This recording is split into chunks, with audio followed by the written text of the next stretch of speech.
Sebagaimana juga awak media ketahui, ya, salah satu isu yang kita bahas di dalam adalah respon terhadap adanya kasus keracunan. Ya. Kami telah meningkatkan status bahwa kasus keracunan bukan lagi sebagai kejadian menonjol. Sesuai dengan rapat tadi kami putuskan bahwa keracunan itu menjadi namanya kejadian fatal. Baik. Sebentar Pak, sebentar Pak.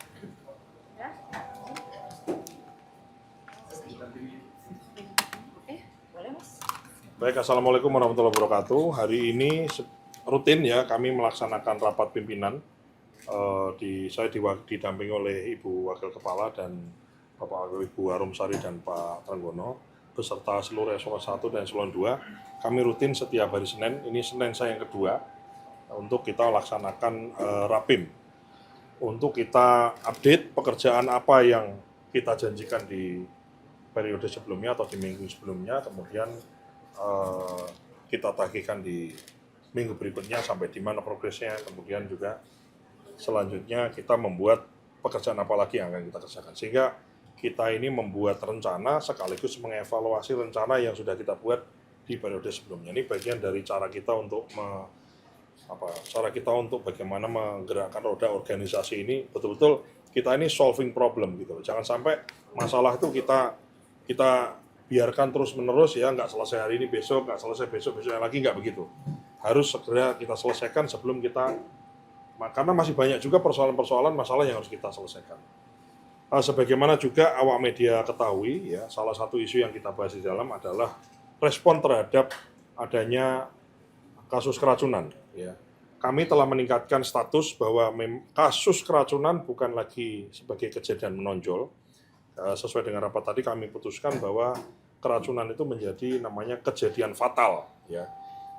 Ini menyangkut nyawa seseorang, menyangkut kondisi kesehatan seseorang yang dimana dia adalah anak dari suatu ayah dan ibu, anggota keluarga dari suatu keluarga, yang dimana kesehatan, kondisi keamanan dan nyawanya ini menjadi sangat penting. Ya. Sekali lagi kasus ya yang namanya keracunan, kemarin saya baru pulang dari Semarang, ini kita harapkan menjadi kasus yang pertama dan yang terakhir semenjak saya jadi kepala badan yang baru ini. Oleh karena itu status dari kasus keracunan itu menjadi namanya kami tingkatkan menjadi kejadian fatal. Setiap ada kasus keracunan, maka sanksi tegas kita berlakukan. Yang pertama adalah langsung dapur atau SPPG yang ada itu kemudian kami suspend. Sambil kita lihat pas di suspend kemudian kita investigasi. Kita investigasi apa? Kita investigasi hasil labnya, kita biasanya dengan Dinas Kesehatan setempat. Kemudian dapurnya kita evaluasi. Apa masalahnya? Apakah memang standar higienisnya nggak tercapai atau apa. Termasuk juga kami investigasi ke dalam, termasuk juga dengan karyawan atau dengan pegawai, dengan orang yang bekerja di situ. Termasuk khususnya yang paling bertanggung jawab adalah kepala dapur atau kepala SPPG. Bagi dapur yang kemudian menyediakan makan dan menimbulkan keracunan, tadi dapurnya disuspend dan kepala SPPG-nya kami copot. Sambil kemudian setelah dicopot, diberhentikan menjadi kepala dapur, kami lihat apakah ini kelalaian, apakah ini mungkin ada unsur-unsur lain, itu kami investigasi lebih lanjut, menjadi investigasi lanjutannya itu menjadi bahan pertimbangan untuk kami mengambil keputusan berikutnya, yaitu apakah mungkin perlu dilakukan pemecatan statusnya sebagai ASN P3K, atau mungkin menjadi pertimbangan juga di berikutnya pada saat perpanjangan status P3K-nya menjadi pertimbangan untuk tidak dilanjutkan. Jadi status atau kejadian keracunan tidak boleh terjadi lagi. Zero toleran terhadap kasus keracunan. Ini menyangkut nyawa, menyangkut kondisi kesehatan dan keamanan dari anak-anak kita, ibu hamil, menyusui, dan balita-balita kita. Dan per hari ini, ya, saya sebagai Kepala Badan Gizi Nasional telah mencopot 137 kepala dapur di seluruh Indonesia. Ini saya beri penjelasan lebih rinci. 49 diantaranya di Jawa Barat, 26 di Lampung, 11 di Jawa Timur, 10 di Sumatera Utara, 10 di Banten, dan 5 di Jawa Tengah, termasuk kepala dapur 5 itu termasuk yang kemarin dapurnya yang di Semarang yang menimbulkan keracunan di SMK Negeri 6 Semarang. Ya. Jadi ini tindakan disiplin ini diberhentikan indisipliner, ada kasus keracunan terdahulu juga, kemudian juga ada yang phishing. Ya, phishing itu uangnya dia berwenang untuk mencarikan uang, tapi kemudian mengaku kena scam, ya, kemudian uangnya hilang dan seterusnya. Ini kami berhentikan dan dapurnya kami suspend. Kira-kira itu mungkin yang ingin kami sampaikan. Yang jelas kami zero toleran terhadap keracunan, zero toleran terhadap tindakan korupsi, hengki-pengki, ngantet uang, dan lain-lain. Itu kita zero toleran. Dan kami telah menyiapkan suatu sistem mekanisme di mana ya trust is good, tapi control is better. Ya, jadi kami tidak bisa kemudian mempercayakan sepenuhnya kepada seseorang, tapi bagaimana seseorang yang bekerja itu kemudian bisa dikontrol dengan sistem. Kapan nyacah kol, kapan dimasak berapa lama, itu kami lagi siapkan. Saya tadinya berharap di minggu ini bisa selesai, tapi ya paling tidak mungkin akhir minggu atau minggu depan kita bisa lihat perkembangannya. Yang jelas kami ingin setransparan mungkin, kami ingin diketahui oleh publik seluas-luasnya, dan khususnya kami juga menyediakan nih, sebagaimana janji saya waktu setelah saya dilantik adalah bagaimana menyediakan informasi yang terbuka kepada pihak-pihak terkait, khususnya orang tua, kemudian dinas kesehatan, dinas pendidikan, termasuk guru, kepala sekolah itu mendapatkan informasi bahwa anaknya diberi menu makan apa oleh negara di hari ini, hari kemarin, hari esok, dan rencananya apa, kandungan gizinya apa, kemudian menu tadi itu dimasak di SPPG mana, kepala SPPG-nya siapa, dan ada keluhan apa, ya, sehingga kita bisa. Dan ke depan ini tentu saja berikutnya nanti insya Allah kalau bisa connect dengan CCTV-nya, ya, sehingga pada akhirnya menimbulkan kenyamanan dan menimbulkan semacam rasa tenang di antara apakah guru, kepala sekolah, dan khususnya adalah orang tua yang menyekolahkan anak dan mendapatkan MBG di sekolahnya. Kira-kira itu.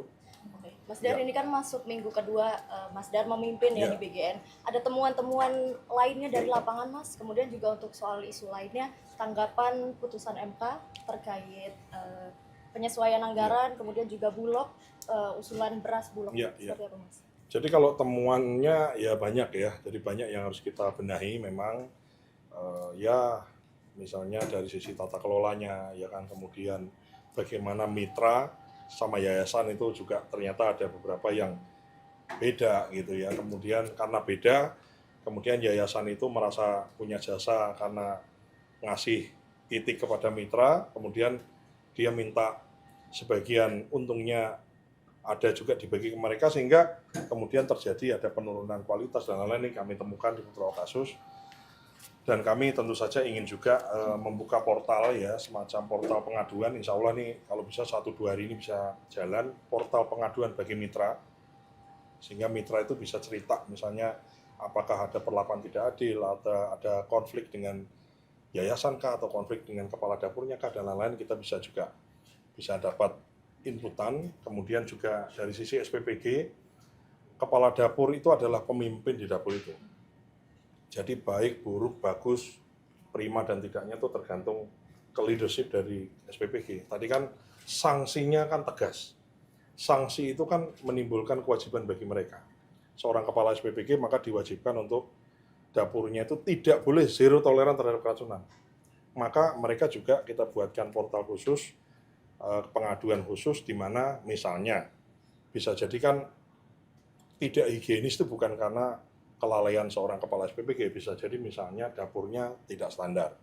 Kalau dapurnya tidak standar, maka kepala SPPG juga kami berikan hak untuk misalnya merasa dia kerja di dapur yang tidak standar, kemudian dia bisa mengajukan kepada mitra tambahan-tambahan fasilitas yang memang harus diadakan demi higienis misalnya. Dan kalau itu tidak diindahkan, maka kepala SPPG itu kami perbolehkan untuk kemudian mengajukan perpindahan dari dapur tempat dia bekerja, karena kalau diteruskan maka akan berisiko akan adanya keracunan yang akan berisiko terhadap karier dia, kan gitu ya.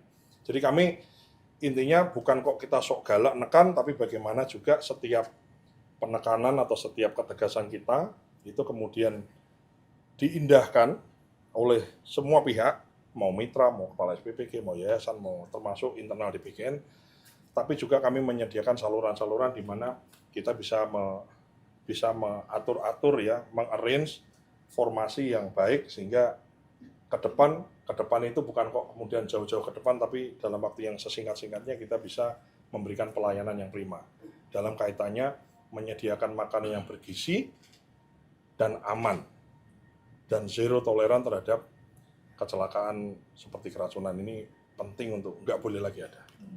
Nah, menanggapi yang MK kemarin saya sudah jawab, sebetulnya kami ini adalah lembaga operasional, ya tentu saja kami akan melaksanakan apapun kebijakan dari pemerintah. Cuman kalau boleh saya tambahkan, sebetulnya kalau kita lihat kalau kita kaji lebih dalam putusan MK itu kan menegaskan bahwa MK itu memperkuat bahwa program makan bergizi gratis ini adalah konstitusional. Hanya memang penempatan anggarannya saja yang mungkin menjadi perhatian. Dan itu saya kira akan disikapi oleh pemerintah, tapi yang perlu digarisbawahi adalah keputusan MK ini menegaskan bahwa program makan bergizi gratis ini adalah program konstitusional dan ditegaskan dalam keputusan MK tersebut. Mas Dar, ini dari Garuda TV terkait SPPG yang disuspend insiden ketahanan pangan kemarin, ini kan masih dalam proses investigasi. Jika kalau misalkan ada temuan tindak pidana, apakah akan segera dilaporkan ke pihak berwajib atau ke yang Saya kira ya gimana ya, kita kan bekerja ini apalagi misalnya ada unsur kesengajaan kah atau dan lain-lain, tentu saja pasti akan kita proses ke sana. Bukan kok saya ini mau nakut-nakuti kemudian mempidanakan orang, bukan ya. Yang jelas ya kita cek kelalaiannya seperti apa gitu. Tapi kalau misalnya ada apakah sabotase, kita kan nggak tahu ya. Bukan kok saya ini mau menuduh siapapun, tapi kalau memang di dalam pemeriksaannya ada indikasi ke sana, tentu saja ya kita demi pelayanan yang prima, ya mohon maaf ya, kita kan kalau kata Bang Rocky kan, kalau kukunya nggak beres kan kukunya yang mesti diberesin, bukan jarinya yang dipotong kan gitu. Untuk penyaluran ke SMKN tersebut sudah dialihkan ke SPPG mana? Sudah dialihkan ke SPPG sekitar. Ya, ini mekanisme ini betul-betul kita harus prima. Jadi paling lambat 3 hari kerja.